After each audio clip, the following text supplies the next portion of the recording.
Hi, I'm Dr. Alan Percy, a pediatric neurologist at the UAB Children's Rett Syndrome Clinic, which is recognized as a center of excellence by the International Rett Syndrome Foundation. In this presentation, we'll explore how DAYBUE, or trofinetide, was studied to gain a better understanding of why DAYBUE may help provide meaningful improvements in the signs and symptoms of Rett syndrome. DAYBUE is approved for the treatment of Rett syndrome in adult and pediatric patients, male and female, 2 years of age and older. It is the first and only treatment approved for this patient group. DAYBUE was evaluated in Lavender, a pivotal phase 3 trial of 187 female patients aged 5 to 20 with Rett syndrome. Lavender was a 12-week, randomized, double-blind, placebo-controlled study designed to evaluate the efficacy and safety of DAYBUE. At baseline, patients exhibited a range of clinical characteristics, disease severity, and comorbidities. The Lavender study featured 2 co-primary endpoints, capturing the perspectives of both caregivers and clinicians. Caregivers evaluated changes in a range of symptoms using the Rett Syndrome Behavior Questionnaire, or RSBQ. This validated scale was used to assess 45 common symptoms of Rett syndrome. Using the RSBQ, caregivers assessed symptoms using a 0 to 2-point scale, where 0 is not true, 1 is somewhat or sometimes true, and 2 is very true or often true, as it relates to their child. Clinicians evaluated improvement or worsening in Rett syndrome using the Clinical Global Impression Improvement, or CGI-I scale. The CGI-I is a widely used outcome measure that assesses global improvement or worsening of illness as a whole from baseline. In Lavender, clinician evaluation was anchored in Rett-specific symptoms. Using the CGI-I, clinicians measured improvement or worsening with a 7-point scale. In both the RSBQ and CGI-I scales, a decrease in score indicates an improvement in the signs and symptoms of Rett syndrome. DAYBUE demonstrated statistically significant improvements in Rett syndrome in as little as 12 weeks, as assessed by both caregivers and clinicians. Using the RSBQ, caregivers observed an almost 3 times greater mean score reduction from baseline versus the placebo. Clinicians observed an improvement in illness as a whole from baseline using the CGI-I scale. At week 12, 38% of patients on DAYBUE saw improvement versus 15% who were on placebo.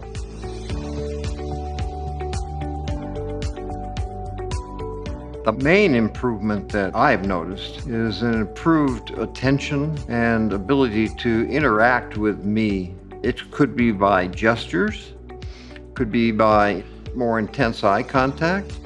It could be even by a simple spoken word. But we also have seen children who may reach out and grasp things that they didn't do previously. Other areas of improvement, if you think about the RSBQ, are hand stereotypies. Perhaps not so much time being occupied in the hand stereotypies to the exclusion of all other activities. Some of them can be completely absorbed in their hand stereotypies to the exclusion of any voluntary or purposeful hand use. We have seen some evidence that their preoccupation with the hand stereotypies is less on treatment. Anything you can do to reduce these behaviors is really extraordinarily helpful, not only in actuality for the family, but also for their psyche, because some of the parents have a great deal of difficulty managing on a psychological level how much time these girls spend in their hand stereotypies. Any improvement in that regard, I think, would be a strong positive. Let's review the demonstrated safety and tolerability of DAYBUE. Side effects in the 12-week lavender study included those that were seen in at least 5% of patients treated with DAYBUE and at least 2% greater than placebo. The most common side effects with DAYBUE were diarrhea and vomiting. 18 patients receiving DAYBUE had adverse reactions that led to withdrawal from the study, and the most common adverse reaction leading to discontinuation of treatment with DAYBUE was diarrhea. If severe diarrhea or significant weight loss occurs, or dehydration is suspected, interrupt, reduce, or discontinue DAYBUE. If diarrhea is a concern, you may consider starting your patients on a lower dose of DAYBUE and gradually increase to the FDA recommended weight-based dose using your clinical judgment and experience. It is important to be proactive about mitigating possible side effects when taking DAYBUE. For information about managing side effects, please watch Chapter 3 in this video series titled Managing GI Issues, and download the DAYBUE Treatment Management Guide on daybuehcp.com. Following lavender, patients could enter the open-label extension studies, LILAC-1 for up to 40 weeks and then LILAC-2 for up to 104 weeks. LILAC-1 and LILAC-2 were long-term safety studies that also evaluated efficacy as measured by mean change from baseline in RSBQ total score and the CGI-I score. 154 patients who completed lavender continued on in LILAC-1. All 154 patients, whether they were taking DAYBUE or placebo in lavender, received DAYBUE in LILAC-1 for up to 40 additional weeks. 84, or about 55% of these patients, completed the study. During the LILAC-2 trial, 77 patients received DAYBUE for up to 104 weeks. 61, or about 79% of these patients, remained on DAYBUE at the end of the study. Like in the lavender study, diarrhea and vomiting were among the most common side effects in open-label extension studies. Overall, the types of side effects reported in LILAC-1 and LILAC-2 were comparable to those observed in lavender.